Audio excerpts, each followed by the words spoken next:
Let freedom ring. Let the white dove sing.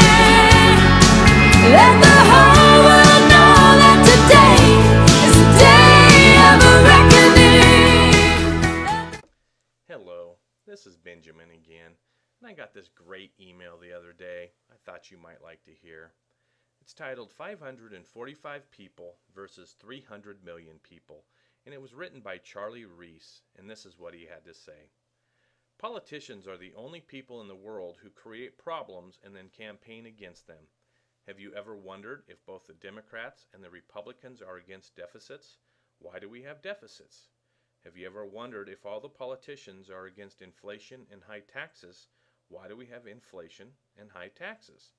You and I don't propose a federal budget, the president does. You and I don't have the constitutional authority to vote on appropriations, the House of Representatives does.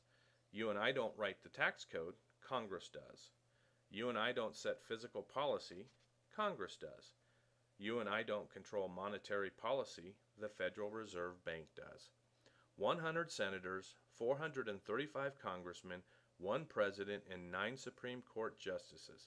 That's 545 human beings out of 300 million are directly, legally, morally, and individually responsible for the domestic problems that plague this country. I excluded the members of the Federal Reserve Board because that problem was created by Congress. In 1913, Congress delegated its constitutional duty to provide sound currency to a federally chartered but private central bank. I excluded all the special interest and lobbyists for a sound reason. They have no legal authority. They have no ability to coerce a senator, a congressman, or a president to do one cotton-picking thing. I don't care if they offer a politician $1 million in cash. The politician has the power to accept it or reject it. No matter what the lobbyist promises, it is the legislator's responsibility to determine how he votes. Those 545 human beings spend much of their energy convincing you that what they did is not their fault. They cooperate in a common con regardless of party. What separates a politician from a normal human being is an excessive amount of gall.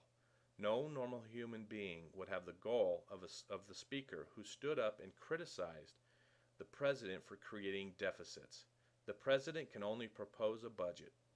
He cannot force the Congress to accept it. The Constitution, which is the supreme law of the land, gives sole responsibility to the House of Representatives for originating and approving appropriations and taxes. Who is the Speaker of the House? Nancy Pelosi.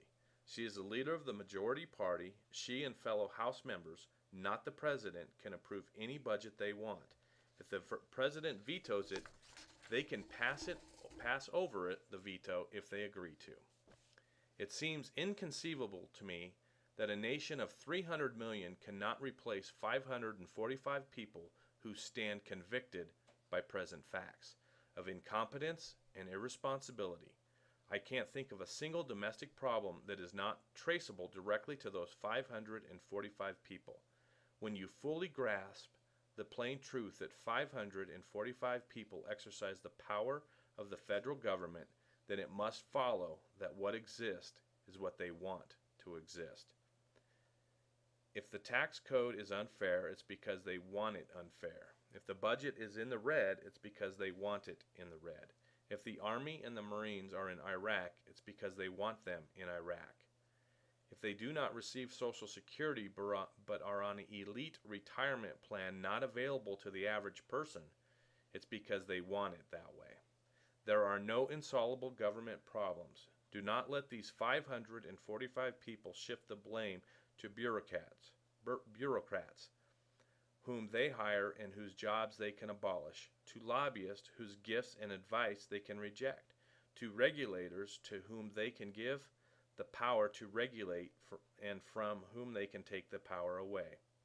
Above all, do not let them con you into the belief that there exists disembodied mystical force like the economy, inflation, or politics that prevent them from doing what they take an oath to do. Those 545 people and they alone are responsible. They and they alone have the power. They and they alone should be held accountable by the people who are their bosses. Provided that voters have the gumption to manage their own employees, we should vote them all out of office and clean up their mess. Now, what do? Now that you've seen this video, it's up to you. You have several choices. You can send this video to everyone in your address book and hope they will do something about it. You can agree to vote against everyone that is currently in office, knowing that that process will take several years. You can decide to run for office yourself and agree to do the job properly. Or, lastly, you can just sit back and do nothing or re-elect the current bunch. I say, wake up, America.